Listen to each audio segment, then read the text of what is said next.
जी अज पंजाब के मुख्य मंत्री वालों एक वड्डा ऐलान किया गया है। 3 रुपए बिजली जी यूनिट है वो फ्लैट घरेलू वास्ते जो 7 किलोवाट के उन्होंने वास्ते घटा दी छूट दे दी गई है। 100 यूनिट मगर 1 रुपए कर दी गई है। इस चीज़ को किस तरीके देखते हैं? देखो मैं तो ये कहांगा भी पौने 5 साल बाद पंजाब के लोगों की याद आई है कांग्रेस सरकार को।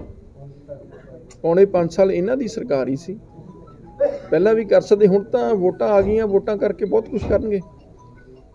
हुण तां सारा कुछ भी फ्री कर सकते हैं क्योंकि 2 महीने ही देना। गल तां असीं मनदे जे ये 5 साल लोकां नूं सस्ती बिजली दिंदे, लोकां नूं वधिया सहूलतां दिंदे, करप्शन मुक्त राज दिंदे, नौकरियां दिंदे, किसानां दा कर्जा माफ़ करदे, फिर तां कोई गल समझ आउंदी सी। अज चन्नी जी ऐलान करके पिछले पौने 5 साल का खैड़ा नहीं छड़ा सकते। उन्होंने जवाब देना पेगा भी उन्होंने सरकार ने क्यों नहीं किया। कले कैप्टन अमरिंदर सिंह तो नहीं छड़ सकते क्योंकि सरकार कांग्रेस पार्टी की सी ते कांग्रेस पार्टी का यह सारिया पिछले पौने 5 सालों का हिसाब देना उन्होंने बनता है। इस तो पहले लगता पॉसिबल है कि इस हद तक बिजली की दर घटा सकते हैं और इस चीज़ का फायदा मिलेगा पंजाब के लोगों को? देखो 2 चीज़ां ने हजे डिटेल किस तरीके नाल घटाइयां, कि इन्होंने इलैक्ट्रिक ड्यूटी घट की है, कि इन्होंने जिहड़ा है किहड़े सैक्टर्स नूं पावर दे रेट घटाए ने, कि उहदी सबसिडी देणगे। पावर घटा सकती है पर उहदे वास्ते सरकार नूं कॉम्पनसेट करना पेगा। सरकार जे बिजली बोर्ड का जो कोई घाटा है वो सरकार नूं झल्लना पेगा। जिहड़ा इलैक्ट्रिसिटी रेगूलेटरी अथॉरिटी का जो डिसीजन है ਉਹਦਾ जो डिफरेंस है वो सरकार ने देना है।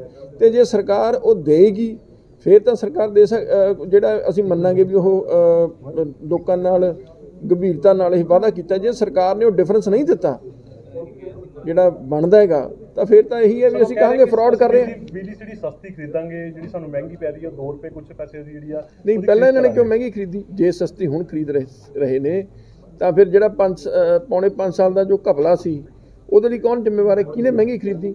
ਕਿਉਂ ਲੋਕਾਂ ਦੇ ਬੋਝ ਪਾਇਆ? ਉਹਦਾ ਹਿਸਾਬ ਕੌਣ ਦੇਗਾ?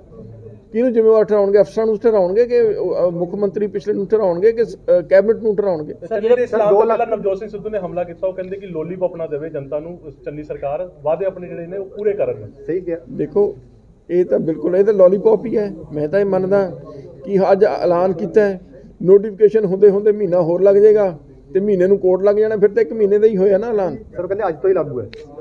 ਯਾਰ ਗੱਲ ਸੁਣੋ, ਨੋਟੀਫਿਕੇਸ਼ਨ ਤਾਂ ਨਹੀਂ ਅੱਜ ਹੋ ਜਾਣੀ, ਨੋਟੀਫਿਕੇਸ਼ਨ ਹੋਏਗੀ ਪਿਛਲੀ ਬੈਕ ਡੇਟ 'ਚੋਂ ਲਾਗੂ ਕਰਨਗੇ। ਜਾਂ ਤਾਂ ਇਹ ਕਹਿ ਦੇਣ ਵੀ ਅਸੀਂ ਅੱਜ ਜਿਹੜਾ ਹੈ ਅਗਲੇ ਬਿੱਲ ਅਸੀਂ ਦਿੰਦੇ ਹੀ ਨਹੀਂ। ਢੀਂਡਸਾ ਸਾਹਿਬ, ਨਵਜੋਤ ਸਿੰਘ ਸਿੱਧੂ ਦੇ ਇਸ ਬਿਆਨ ਨੂੰ ਕਿਸ ਤਰ੍ਹਾਂ ਦੇਖਦੇ ਹੋ? ਕਿਉਂਕਿ ਉਹਨਾਂ ਦੀ ਆਪਣੀ ਸਰਕਾਰ ਆ, ਪ੍ਰਧਾਨ ਨੇ, ਉਹ ਆਪਣੀ ਸਰਕਾਰ ਦੇ ਉੱਤੇ ਹਮਲੇ ਕਰ ਰਹੇ ਨੇ ਇਸ ਤਰ੍ਹਾਂ ਦੇ। ਦੇਖੋ ਨਵਜੋਤ ਸਿੰਘ ਸਿੱਧੂ ਦੀ ਮੈਂ ਤੁਹਾਨੂੰ ਕਿਹਾ ਇਸ ਗੱਲ ਨਾਲ ਤਾਂ ਮੈਂ ਸਹਿਮਤ ਹਾਂ ਵੀ ਲੋਲੀਪੌਪ ਨਾ ਦਿਓ ਲੋਕਾਂ ਨੂੰ। ਲੋਕ ਵਧੀਆ ਸਰਵਿਸਿਜ਼, ਸਸਤੀਆਂ ਸਰਵਿਸਿਜ਼ ਭਾਲਦੇ, ਮੁਫਤ ਨਹੀਂ ਲੋਕ ਭਾਲਦੇ।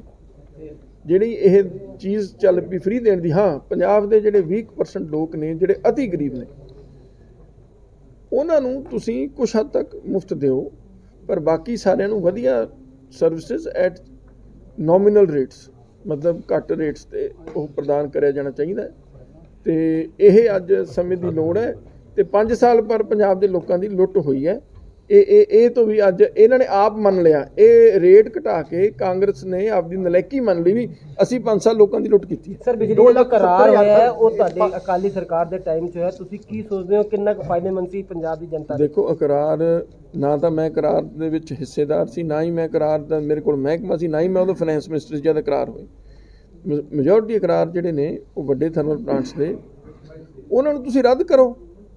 ਤੁਸੀਂ ਦੇਖੋ ਕਿਸੇ ਨੂੰ ਵੀ ਹਰ ਆਪਦੇ ਇਹਨਾਂ 5 ਸਾਲ ਲਈ ਕਾਂਗਰਸ ਸਰਕਾਰ ਜ਼ਿੰਮੇਵਾਰ ਹੈ।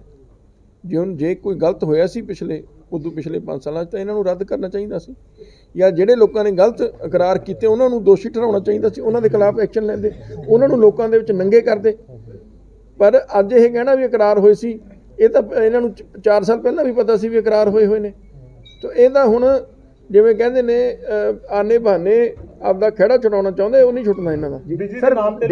ਸਰ ਪੰਜਾਬ 2,70,000 ਕਰੋੜ ਦੇ ਕਰਜ਼ਾਈ ਹੈ, ਲੱਗਦਾ ਵਾ ਕਿ ਜਿਹੜੀ ਆ ਰਾਇਤਾ ਦਿੱਤੀ ਜਾ ਰਹੀਆਂ ਜਾਂ ਹੋਰ ਛੂਟ ਦੇਣ ਦੀ ਗੱਲ ਕੀਤੀ ਜਾ ਰਹੀ ਹੈ, ਇਹਨਾਂ ਪੰਜਾਬ ਹੋਰ ਕਰਜ਼ਾਈ ਹੋ ਜਾਊਗਾ? ਦੇਖੋ ਮੈਂ ਖੁਦ ਕਿਸੇ ਤਰ੍ਹਾਂ ਦੀਆਂ ਵੀ ਗੈਰ ਜ਼ਰੂਰੀ ਜਿਹੜੀ ਰਹਿਤਾਂ ਨੇ ਉਹਨਾਂ ਦੇ ਹੱਕ ਵਿੱਚ ਨਹੀਂ। ਸਾਡੀ ਪਾਰਟੀ ਦਾ ਵੀ ਬੜਾ ਸਪਸ਼ਟ ਸਟੈਂਡ ਹੈ ਕਿ ਲੋਕਾਂ ਨੂੰ ਚੰਗੀਆਂ ਸਰਵਿਸਿਜ਼ ਦਿਓ, ਲੋਕਾਂ ਨੂੰ ਤੁਸੀਂ ਇਹ ਇਨਸ਼ੋਰ ਕਰੋ ਵੀ ਇੱਕ ਡਿਗਨਿਟੀ ਦੀ ਲਾਈਫ ਜਿਉ ਸਕਣ।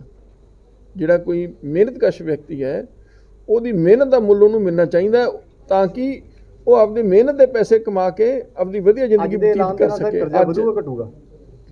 ਦੇਖੋ, ਜੇ ਦੇਣਗੇ ਤਾਂ ਕਰਜ਼ਾ ਵਧੂਗਾ, ਜੇ ਉਹਨਾਂ ਨੂੰ ਦੇਣਾ ਹੀ ਨਹੀਂ, ਮਹੀਨੇ ਨਾਲ ਕੀ ਕਰਜ਼ਾ ਵਧਣਾ? ਇਹ ਤਾਂ ਮਹੀਨੇ ਦਾ ਐਲਾਨ ਹੀ ਸਮਝੋ ਨਾ ਤੁਸੀਂ। ਜਦ ਤੱਕ ਸਰਕਾਰ ਦਾ ਕਾਰਜਕਾਲ ਮਹੀਨੇ ਦਾ ਰਹਿ ਗਿਆ ਤੇ ਮਹੀਨੇ ਦਾ ਐਲਾਨ ਹੈਗਾ ਤੇ ਉਸ ਤੋਂ ਬਾਅਦ ਕਿਹੜੀ ਸਰਕਾਰ ਬਣਨੀ ਹੈ, ਕਿਸਨੇ ਕੀ ਫੈਸਲਾ ਕਰਨਾ, ਉਹ ਤਾਂ ਅੱਜ ਉਹਦੇ ਬਾਰੇ ਕੁਝ ਦੱਸਿਆ ਨਹੀਂ। ਵੱਖਰੀ ਪਾਰਟੀ ਬਣਾ ਰਹੇ ਨੇ ਕਿ ਅੱਜ ਬੀਜੇਪੀ ਸਾਥ ਦੇਵਾਂਗਾ, ਜੇ ਬਾਕੀਆਂ ਨੂੰ ਲੈ ਕੇ ਆਉਂਗਾ ਨਾਲ। ਦੇਖੋ, ਮੈਂ ਸਮਝਦਾ ਕੈਪਟਨ ਸਾਹਿਬ ਦੀਆਂ ਕਾਰਗੁਜ਼ਾਰੀ ਤੋਂ ਲੋਕਾਂ ਦੇ ਵਿੱਚ ਬੜੀ ਨਿਰਾਸ਼ਤਾ ਹੈ ਤੇ ਕੈਪਟਨ ਸਾਹਿਬ ਨੂੰ ਜਿਹੜਾ ਹੈ ਉਹ ਹੁਣ ਸਿਆਸਤ ਤੋਂ ਮਹਿਰਾ ਮੰਨਣਾ ਹੈ ਵੀ ਕਿਨਾਰਾ ਕਰ ਲੈਣਾ ਚਾਹੀਦਾ। ਜੇਕਰ ਕੈਪਟਨ ਸਾਹਿਬ ਆਪਣੀ ਪਾਰਟੀ ਨੂੰ ਤੁਹਾਡੀ ਪਾਰਟੀ ਦੇ ਨਾਲ ਜੋੜਨਾ ਚਾਹਣ, ਆਉਣ ਵਾਲੇ ਟਾਈਮ 'ਚ ਜੁੜੋ।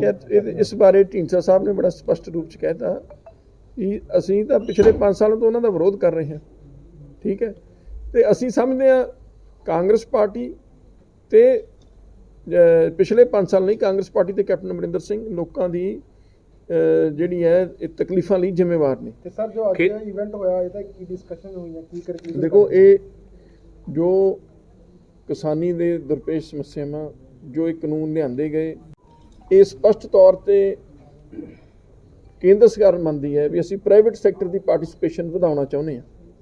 ਇਹਨਾਂ ਕਾਨੂੰਨਾਂ ਦੇ ਰਾਹੀਂ ਇਹ ਖੇਤੀਬਾੜੀ ਦੀ ਪ੍ਰੋਕਿਉਰਮੈਂਟ, ਫੂਡ ਦੀ ਤੇ ਉਹਨਾਂ ਦੀ ਅੱਗੇ ਪ੍ਰੋਸੈਸਿੰਗ ਦੇ ਵਿੱਚ ਪ੍ਰਾਈਵੇਟ ਸੈਕਟਰ ਨੂੰ ਲਿਆਉਣ ਦਾ ਚਾਹੁੰਦੇ, ਚਾਹੇ ਮੰਡੀਕਰਨ ਦੇ ਵਿੱਚ। ਤੇ ਮੈਂ ਇਹ ਸਭ ਤੋਂ ਵੱਡਾ ਸਵਾਲ ਇਹ ਪੁੱਛਦਾ ਹੈ ਵੀ ਕਿਸਾਨੀ ਦੀਆਂ ਇਹ ਸਮੱਸਿਆਵਾਂ ਨਹੀਂ ਹਨ। ਕਿਸਾਨੀ ਦੀ ਸਭ ਤੋਂ ਵੱਡੀ ਕੀ ਸਮੱਸਿਆ ਹੈ? ਕ੍ਰੈਡਿਟ। ਜਿਹੜਾ ਉਹਨਾਂ ਨੂੰ ਕਰਜ਼ਾ ਕਿਸਾਨ ਲੈਂਦਾ ਹੈ ਜਾਂ ਉਹਨਾਂ ਨੂੰ ਪੈਸਾ ਮਿਲਦਾ ਹੈ, ਉਹ ਚੀਪ ਤੇ ਈਜ਼ੀਲੀ ਅਵੇਲੇਬਲ ਹੋਣਾ ਚਾਹੀਦਾ, ਸਸਤਾ, 5% ਤੋਂ ਘੱਟ ਵਿਆਜ ਹੋਣਾ ਚਾਹੀਦਾ। ਸਰਕਾਰ ਦਾ ਨਿਸ਼ਾਨਾ ਇਹ ਹੋਣਾ ਚਾਹੀਦਾ ਸੀ ਅਸੀਂ ਇਨਸ਼ੋਰ ਕਰੀਏ ਕਿ ਕਿਸਾਨ ਨੂੰ ਕਿਤੋਂ ਵੀ ਪੈਸਾ ਮਿਲਦਾ ਹੈ ਉਹ 5% ਤੋਂ ਘੱਟ ਵਿਆਜ ਤੇ ਮਿਲੇ। ਜੇ ਉਹਨਾਂ ਨੂੰ ਪ੍ਰਾਈਸ ਹੈ, ਜਿਹੜੀ ਮੁੱਲ ਹੈ, ਉਹ ਆਪਟੀਮਮ ਮਿਲੇ, ਮਿਨੀਮਮ ਘੱਟੋ ਘੱਟ ਸਮਰਥਨ ਮੁੱਲ ਨਹੀਂ, ਆਪਟੀਮਮ ਸਪੋਰਟ ਪ੍ਰਾਈਸ ਜਿਹੜਾ ਉਹਨਾਂ ਦਾ ਸਹੀ ਜਿਹੜਾ ਸਮਰਥਨ ਮਿਲਣਾ ਚਾਹੀਦਾ। ਤੀਜਾ ਡਿਵਰਸੀਫਿਕੇਸ਼ਨ ਹੈ ਵੀ ਕਿਸ ਤਰੀਕੇ ਨਾਲ, ਜੇ ਅਸੀਂ ਕਹਿ ਰਹੇ ਹਾਂ ਵੀ ਅੱਜ ਸਾਡਾ ਪੰਜਾਬ ਦੇ ਵਿੱਚ ਪਾਣੀ ਦਾ ਸਤਰ ਨੀਚਾ ਜਾ ਰਿਹਾ, ਸਾਨੂੰ ਡਿਵਰਸੀਫਿਕੇਸ਼ਨ ਝੋਨੇ ਤੋਂ ਦੂਰ ਹਟਣ ਦੀ ਲੋੜ ਹੈ। ਉਹਦੇ ਵਾਸਤੇ ਕੰਪਰੀਹੈਂਸਿਵ ਪਲਾਨ ਚਾਹੀਦਾ ਹੈਗਾ। ਕੇਂਦਰ ਸਰਕਾਰ, ਸੂਬਾ ਸਰਕਾਰ ਰਲ ਕੇ ਇੱਕ ਪਲਾਨ ਬਣਾਉਣ ਜਿਹਦੇ ਵਿੱਚ ਡਿਵਰਸੀਫਿਕੇਸ਼ਨ ਨੂੰ ਇਨਸੈਂਟੀਵਾਈਜ਼ ਕੀਤਾ ਜਾਵੇ, ਕਿਸਾਨਾਂ ਨੂੰ ਆਰਥਿਕ ਮਦਦ ਦੇ ਕੇ ਹੋਵੇ। ਫਿਰ ਜਿਹੜਾ ਕਿਸਾਨਾਂ ਦੀ ਫਸਲਾਂ ਦਾ ਨੁਕਸਾਨ ਹੁੰਦਾ ਹੈਗਾ ਉਹਦੀ ਭਰਪਾਈ ਲਈ ਚਾਹੇ ਇੰਸ਼ੋਰੈਂਸ ਸਕੀਮ ਕੋਈ ਲੈ ਕੇ ਆਉਣੀ ਹੈ, ਚਾਹੇ ਉਹਦੀ ਕੰਪਨਸੇਸ਼ਨ ਕਿੰਨੀ ਘੱਟੋ ਘੱਟ ਉਹਦਾ ਜਿਹੜਾ ਖਰਚਾ ਹੈ ਉਹ ਪੂਰਾ ਹੋਵੇ, ਉਹਦਾ ਜੋ ਨੁਕਸਾਨ ਹੈ, ਕਿਉਂਕਿ ਇੱਕ ਫਸਲ ਮਰ ਜਾਂਦੀ ਹੈ ਕਿਸਾਨ 2 ਸਾਲ ਪਿੱਛੇ ਚਲੇ ਜਾਂਦਾ। ਉਹ ਇਹ ਜਿਹੜੇ ਵੱਡੀਆਂ ਕਿਸਾਨਾਂ ਦੀਆਂ ਸਮੱਸਿਆਵਾਂ ਨੇ ਉਹਨਾਂ ਦਾ ਐਡਰੈਸ ਨਹੀਂ ਕੀਤਾ। ਤੁਸੀਂ ਪ੍ਰਾਈਵੇਟ ਸੈਕਟਰ ਨੂੰ ਲਿਆ ਕੇ ਵਿੱਚ ਵਾੜਤਾ। ਪ੍ਰਾਈਵੇਟ ਸੈਕਟਰ ਨੇ ਤਾਂ ਆਪਦਾ ਮੁਨਾਫਾ ਦੇਖਣਾ। ਪ੍ਰਾਈਵੇਟ ਸੈਕਟਰ ਨੂੰ ਨਾ ਕਿਸਾਨ ਨਾਲ ਕੋਈ ਲੈਣਾ ਦੇਣਾ, ਨਾ ਉਹਨਾਂ ਨੂੰ ਦੇਸ਼ ਨਾਲ ਕੋਈ ਲੈਣਾ ਦੇਣਾ। ਉਹਨਾਂ ਨੂੰ ਸਿਰਫ ਮਕਸਦ ਹੈ ਵੀ ਅਸੀਂ ਆਪਦਾ ਮੁਨਾਫਾ ਕਿੱਥੋਂ ਕਮਾਉਣਾ। ਤੇ ਫਿਰ ਜੇ ਤੁਸੀਂ ਲਿਆਓਗੇ ਤਾਂ ਕਿਸਾਨ ਨੂੰ, ਜਿਹਨੂੰ ਸਰਕਾਰ ਖੁਦ ਮੰਨਦੀ ਹੈ ਵੀ ਅਸੀਂ ਵੀ ਕਿਸਾਨ ਨੂੰ ਜਿਹੜਾ ਨਹੀਂ ਬਚਾ ਸਕੇ, ਤਾਂ ਜੇ ਤੁਸੀਂ ਪ੍ਰਾਈਵੇਟ ਸੈਕਟਰ ਦੇ ਰਹਿਮੋ ਕਦਮ ਤੇ ਛੱਡ ਦੋਗੇ ਤਾਂ ਕਿਸਾਨ ਦੀ ਬਰਬਾਦੀ ਦਾ ਹੋਰ ਵੱਡਾ ਕਾਰਨ ਬਣੇਗਾ। ਸੋ ਇਹ ਚੀਜ਼ਾਂ ਨੂੰ ਸਰਕਾਰ ਐਡਰੈਸ ਕਰਨ ਦੀ ਬਜਾਏ ਉਹ ਵੱਡੇ ਘਰਾਣਿਆਂ ਦੇ ਇਸ਼ਾਰੇ ਦੇ ਉੱਤੇ ਇਹ ਸਾਰੇ ਬਿੱਲ ਲੈ ਕੇ ਆਈ ਹੈ ਤੇ ਹੋਰਡਿੰਗ ਹੈ। ਅੱਜ ਜੇ ਤੁਸੀਂ ਉਹਨਾਂ ਨੂੰ ਖੁੱਲ੍ਹ ਦਿੱਤੀ ਵੀ ਜਿੰਨਾ ਮਰਜ਼ੀ ਤੁਸੀਂ ਸਮਾਨ ਰੱਖੋ ਤੇ ਅੱਗੇ ਮੁਨਾਫੇ ਤੇ ਵੇਚੋ, ਐਸੈਂਸ਼ੀਅਲ ਕਮੋਡਿਟੀਜ਼ ਅਮੈਂਡਮੈਂਟ ਐਕਟ ਇਹੀ ਕਹਿੰਦਾ ਨਾ ਵੀ ਉਹ ਆਪਦੇ ਮੁਨਾਫੇ ਤੇ ਵੇਚ ਸਕਦੇ ਨੇ, ਤੇ ਉਹਨਾਂ ਦੀ ਕੁਆਂਟੀਟੀ ਕਿੰਨੀ ਖਰੀਦ ਸਕਦੇ ਉਹ ਤੇ ਵੀ ਰੋਕ ਹਟਾਤੀ। ਤੇ ਜਿਹੜੀ ਫਿਰ ਸਪਲਾਈ, ਜਿਹੜੀ ਇਹ ਮਾਰਕੀਟ ਫੋਰਸਿਸ ਨੇ, ਉਹ ਤਾਂ ਜਿਹੜਾ ਹੈ ਡਿਮਾਂਡ ਐਂਡ ਸਪਲਾਈ ਬੇਸਡ ਨੇ। ਤੇ ਜਦ demand and supply control private sector ਦੇ ਵਿੱਚ ਆ ਗਿਆ, ਜਦ ਮਰਜ਼ੀ ਉਹ ਸ਼ਾਰਟੇਜ ਕ੍ਰੀਏਟ ਕਰ ਦੇਣ, ਜਦ ਮਰਜ਼ੀ ਉਹ ਜਿਹੜਾ ਹੈ ਮਾਰਕੀਟ ਦੇ ਵਿੱਚ ਗਲਟ ਲਿਆਉਣ ਤੇ ਆਪਦੇ ਮਰਜ਼ੀ ਦੇ ਨਾਲ, ਜਦ ਤਾਂ ਜ਼ਿਮੀਂਦਾਰ ਨੇ ਵੇਚਣੀ ਉਦੋਂ ਗਲਟ ਹੋਊਗਾ, ਜਦ ਅੱਗੇ ਬੰਦੇ ਨੂੰ ਉਹਨਾਂ ਨੇ ਅੱਗੇ ਵੇਚਣੀ ਉਦੋਂ ਸਕੈਰਸਿਟੀ ਆ ਜੂ, ਸ਼ਾਰਟੇਜ ਆਊਗੀ, ਤੇ ਆਪਦੀ ਮਰਜ਼ੀ ਨਾਲ ਰੇਟ ਕੰਟਰੋਲ ਕਰਨਗੇ। ਸੋ ਤੁਸੀਂ ਲੋਕਾਂ ਨੂੰ ਪ੍ਰਾਈਵੇਟ ਸੈਕਟਰ ਦੇ ਰਹਿਮ ਕਰਮ ਤੇ ਸਿੱਟ ਰਹੇ ਹੋ, ਇਸ ਤੋਂ ਮਾੜਾ ਫੈਸਲਾ ਕੀ ਹੋ ਸਕਦਾ? ਸੋ ਇਹ ਸਾਰੀਆਂ ਗੱਲਾਂ ਜਿਹੜੀਆਂ ਨੇ ਇਹਦੇ ਤੇ ਕੇਂਦਰ ਸਰਕਾਰ ਕੋਲ ਕੋਈ ਜਵਾਬ ਨਹੀਂ ਹੈ। ਢੀਂਡ ਸਾਹਿਬ, ਅੱਜ ਵੀ ਲੀਡਰਾਂ ਦਾ ਵਿਰੋਧ ਕੀਤਾ ਜਾ ਰਿਹਾ, ਪਿੰਡਾਂ ਦੇ ਵਿੱਚ ਲੀਡਰ ਜਾਂਦੇ ਨੇ ਉਹਨਾਂ ਦਾ ਵਿਰੋਧ ਕੀਤਾ ਜਾ ਰਿਹਾ। ਕਿਸ ਤਰ੍ਹਾਂ ਦੇਖਦੇ ਹੋ 2022 ਦੇ ਚੁਣਾਵ ਜਿਹੜੇ ਨੇ ਲੀਡਰਾਂ ਉੱਤੇ ਜਿਸ ਤਰ੍ਹਾਂ ਕਿਸ ਤਰੀਕੇ ਨਾਲ ਲੀਡਰ ਆਪਣਾ ਪ੍ਰਚਾਰ ਕਰਨਗੇ, ਕਿਸ ਤਰੀਕੇ ਨਾਲ ਲੋਕਾਂ ਵਿੱਚ ਆਪਣੀ ਪੈਠ ਦੇਖੋ, ਬਣਾਉਣਗੇ? ਮੈਂ ਇਹ ਮੰਨਦਾ, ਅਸੀਂ ਸਾਰੇ ਇਸ ਵਾਸਤੇ ਜ਼ਿੰਮੇਵਾਰ ਹਾਂ ਵੀ ਲੋਕਾਂ ਦਾ ਵਿਸ਼ਵਾਸ ਪੋਲੀਟੀਕਲ ਲੀਡਰਸ਼ਿਪ ਤੋਂ ਖਤਮ ਹੁੰਦਾ ਜਾ ਰਿਹਾ। ਕੋਈ ਸਮਾਂ ਸੀ ਜਦ ਪੋਲੀਟੀਕਲ ਲੀਡਰਸ਼ਿਪ ਦਾ ਬੜਾ ਸਤਿਕਾਰ ਹੁੰਦਾ ਸੀ, ਪਰ ਅੱਜ ਮੈਂ ਸਮਝਦਾ ਪੋਲੀਟੀਕਲ ਕਿਸੇ ਵੀ ਆਗੂ ਨੂੰ ਜਿਹੜਾ ਹੈ ਮਾੜੀ ਨਿਗਾਹ ਨਾਲ ਦੇਖਿਆ ਜਾਂਦਾ ਹੈ, ਉੱਤੇ ਸ਼ੱਕ ਕੀਤਾ ਜਾਂਦਾ ਹੈ। ਇਹਦੇ ਵਾਸਤੇ ਜਿਹੜਾ ਹੈ ਅਸੀਂ ਸਾਰੇ ਖੁਦ ਹੀ ਜ਼ਿੰਮੇਵਾਰ ਹਾਂ। ਤੇ ਜਦ ਮੈਜੋਰਟੀ ਜਿਹੜੇ ਲੋਕ ਨੇ ਉਹ ਨਿਜਵਾਦ ਅਤੇ ਆਪਦੇ ਹਿੱਤਾਂ ਨੂੰ ਸਾਹਮਣੇ ਰੱਖਣਾ, ਸੂਬੇ ਦੇ ਹਿੱਤਾਂ ਨੂੰ ਤਿਆਗ ਦੇਣਾ, ਤਾਂ ਉਹਦੇ ਕਰਕੇ ਹੌਲੀ ਹੌਲੀ ਸਾਰਿਆਂ ਨੂੰ ਇੱਕੋ ਹੀ ਰੰਗ ਦੇ ਵਿੱਚ ਲੋਕਾਂ ਨੇ ਦੇਖਿਆ ਵੀ ਸਾਰੇ ਸ਼ਾਇਦ ਇੱਕੋ ਜਿਹੇ ਨੇ। ਇਹਦੇ ਕਰਕੇ ਅੱਜ ਸਾਡੀ ਕ੍ਰੈਡੀਬਿਲਿਟੀ ਤੇ ਬਹੁਤ ਵੱਡਾ ਸਵਾਲ ਹੈ ਤੇ ਇਹ ਮੈਂ ਸਮਝਦਾ ਸਾਡੀ ਸਾਰਿਆਂ ਤੇ ਪੋਲੀਟੀਕਲ ਲੀਡਰਸ਼ਿਪ ਤੇ ਬੜੀ ਵੱਡੀ ਜ਼ਿੰਮੇਵਾਰੀ ਹੈ ਵੀ ਕ੍ਰੈਡੀਬਿਲਿਟੀ ਪੋਲੀਟੀਕਲ ਲੀਡਰਸ਼ਿਪ ਦੀ, ਉਹਨਾਂ ਦੀ ਜ਼ੁਬਾਨ ਦੀ, ਉਹਨਾਂ ਦੇ ਕਹੇ ਦੀ ਰਿਸਟੋਰ ਕਰਨੀ ਚਾਹੀਦੀ ਹੈ। ਤੇ ਅਸੀਂ ਆ ਜਿਹੜੇ ਆ ਮੈਨੀਫੈਸਟੋ ਬਣਾ ਰਹੇ ਹਾਂ ਸਾਰੀਆਂ ਪਾਰਟੀਆਂ, ਜਿਹੇ ਜਿਹੇ ਮੈਨੀਫੈਸਟੋ ਮੈਂ ਦੇਖ ਰਿਹਾ ਜਿਹੇ ਐਲਾਨ ਕਰ ਰਹੇ ਨੇ, ਮੈਂ ਸਮਝਦਾ ਆਪਦੀ ਕ੍ਰੈਡੀਬਿਲਿਟੀ ਨੂੰ ਹੋਰ ਖਤਮ ਕਰਨ ਵੱਲ ਜਾ ਰਹੇ ਹਾਂ। ਪਹਿਲਾਂ ਤਾਂ ਇੱਕ ਪਾਰਟੀ ਸੀ ਜਿਹਦੇ ਤੇ ਲੋਕ ਕਹਿੰਦੇ ਸੀ ਵੀ ਕਾਂਗਰਸ ਨੇ ਝੂਠ ਬੋਲਿਆ, ਹੁਣ ਸਾਰੀਆਂ ਉਸ ਰਸਤੇ ਤੇ ਤੁਰੀਆਂ, ਇਸ ਤੋਂ ਬਚਣ ਦੀ ਲੋੜ ਹੈ। ਸਰਕਾਰੀ ਡਾਕੂਮੈਂਟ ਬਣਾਉਣਾ ਚਾਹੀਦਾ ਹੈ ਦੁਆਰਾ ਸਥਾਈ ਕਮੇਟੀ ਦਾ ਪ੍ਰਧਾਨ ਬਣਾਇਆ ਜਿੱਤੇ FIR ਦਰਜ ਹੋ ਕਮੇਟੀ ਲਿੱਤਾ ਗਿਆ ਵਾ। ਜਗਦੀਸ਼ ਟੈਕਲਰ ਨੂੰ ਜਿਹੜਾ ਸਥਾਈ ਕਮੇਟੀ ਲਿੱਤਾ ਗਿਆ, ਉਸ ਦਾ ਵਿਰੋਧ ਕੀਤਾ ਜਾ ਰਿਹਾ, ਸਿੱਖਾਂ ਦੇ ਵਿੱਚ ਵੱਡਾ ਵਿਰੋਧ ਹੈ। ਕੀ ਕਹਿਣਾ ਚਾਹੋਗੇ? ਦੇਖੋ, ਜਿਹੜੇ ਬੰਦੇ ਨੂੰ ਜੇਲ੍ਹ 'ਚ ਹੋਣਾ ਚਾਹੀਦਾ ਸੀ ਉਹਨੂੰ ਤੁਸੀਂ ਸਨਮਾਨ ਦੇ ਕੇ ਨਵਾਜ ਰਹੇ ਹੋ, ਇਸ ਤੋਂ ਵੱਡੀ ਕੀ ਦੁਖਦਾਈ ਗੱਲ ਹੈ। ਤੇ ਖਾਸ ਤੌਰ ਤੇ ਇਹੋ ਜਿਹੇ ਦੋਸ਼ੀ ਜਿਹੜੇ ਨੇ, ਇਹਨਾਂ ਨੂੰ ਤਾਂ ਹੁਣ ਤੱਕ ਫਾਂਸੀ ਹੋ ਜਾਣੀ ਚਾਹੀਦੀ ਸੀ। ਕਾਂਗਰਸ ਨੇ ਇਹਨਾਂ ਨੂੰ ਬਚਾਇਆ।